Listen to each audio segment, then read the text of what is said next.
crowdsourcing new ideas and crowdsourcing government projects for the government to fund and ways to distribute that money. I think the internet and the internet's ability to crowdsource new concepts is being neglected in a massive way by every government institution. The power within the internet and the social communities that are spread out over a large area, the power you can get from that is incredible if you know how to use it right and if you can focus it right and get people excuse me, and get people all looking towards the same direction. And I think that is a big way in which projects could be funded. I think there should be more community interaction in the process of government-funded projects. A lot of the money that you would see from this type of automated society would go towards these kinds of ideas of publicly funded projects. And how we decide what projects and who we want to give money to execute a certain project will come largely in the form of a social network where people can post their ideas in the free space of thoughts on a public forum, and have others on that same public forum, others whose tax dollars it is that is going to be spent on these various projects, have them have a direct say in an interaction. And so, you know, if I'm Joe Blow and I thought to myself, you know what, there really needs to be a stop sign at the end of this road. There really needs to be a stop sign at the end of the road. Puts it on this forum that's moderated by members of the municipality and our civil service, and put it out there, and then they can tell their friends that, hey, I went on here. Just let them know, and if you get enough people that want to do that, hey, there's a sign that's put in. Or that's anything from something small to something like a massive collection of cooking videos, maybe, from different restaurants all across Canada. Make a video series and put it out there. That's cool. Okay, somebody has that idea. I have that idea. And I post on this site, hey, you know, if I could get 25 grand, I could, you know, go across the country for 6 months and, you know, produce these videos in all kinds of different restaurants. And I've got a bunch of restaurants that are interested in stuff. Is that something you'd be into?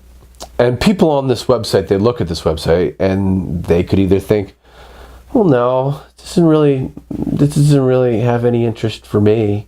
Or they could think, yeah, I'm not super interested, but it's a cool idea and I think people might like it, so I'll support it for that reason. Or you could have a bunch of people that are like, yeah, this is the greatest idea ever, right? And you can let the free market of ideas determine what projects are being supported with government grants and government dollars. The way it is now, it's complete cronyism in every aspect, and it's disgusting. I'll for example, you know, I harped on earlier about the how music and entertainment is funded in Canada. The boards of directors that make up the decisions about who gets funded are typically working for the same companies that are receiving the funding. And so then they give $100,000 or $200,000 grants to a band like Metric that doesn't need it. And if there is a market to be tapped for Metric, it has been already. They don't need any help. But that's why that happens. So okay, that's one thing, the entertainment industry, but it can apply to literally everything. Okay. Any way that something could be improved, or police cameras. Let's go back to my other point. Cameras, and the fact that every cop should have a body camera on them at all times in Canada. If you're a police officer, you're required by law to have that camera on you. And if you don't, you'd be in trouble. Let's say you put that up on the site.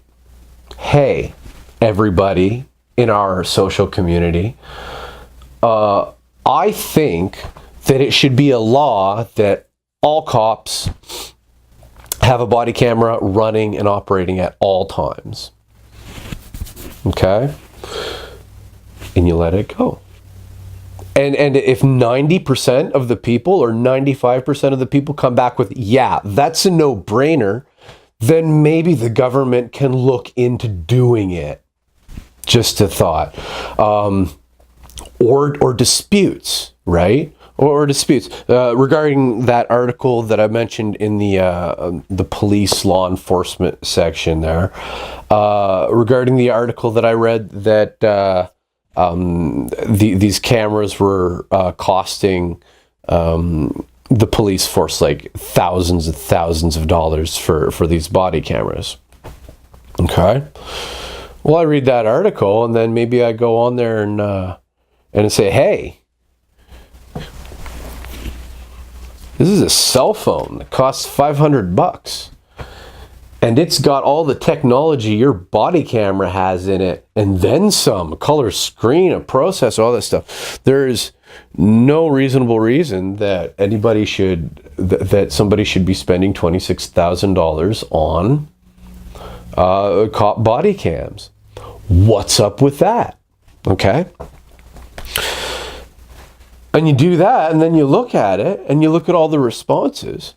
And if 90 or 95% of the people responding are like, yeah, what's up with that? That's an awful lot of money to be spending on police body cams. That seems unreasonable. That seems like there's an ulterior motive here.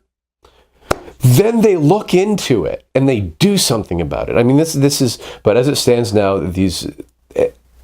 there's a small group, a small body, a small community of elites that have financial gain from manipulating you, and they're the ones that are left in control.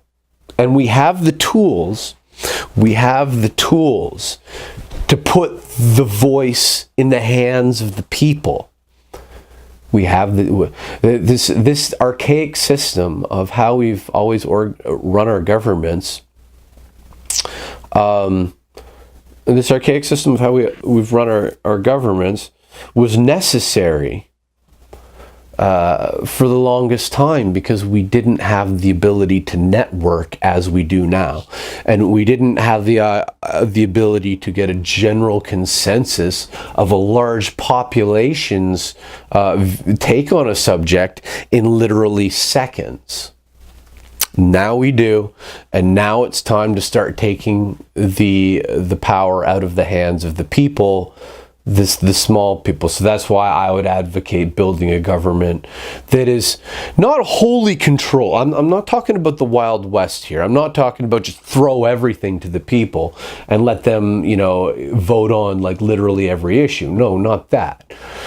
But certain things in terms of what kind of project, what kind of art projects to be funded, what kind of music projects could be funded, what kind of major city construction projects should be funded, what sectors of the private, what sectors of the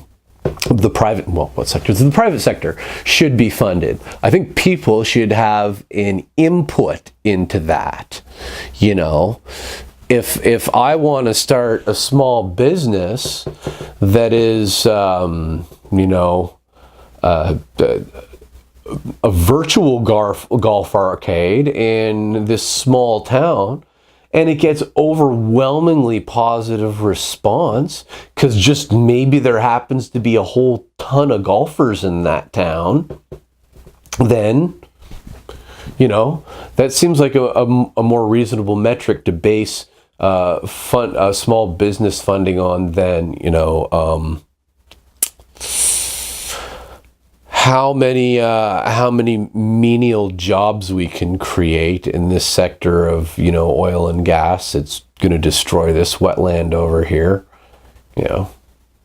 Or I'm going to give the contract to this guy here because he's my wife's, you know, second cousin.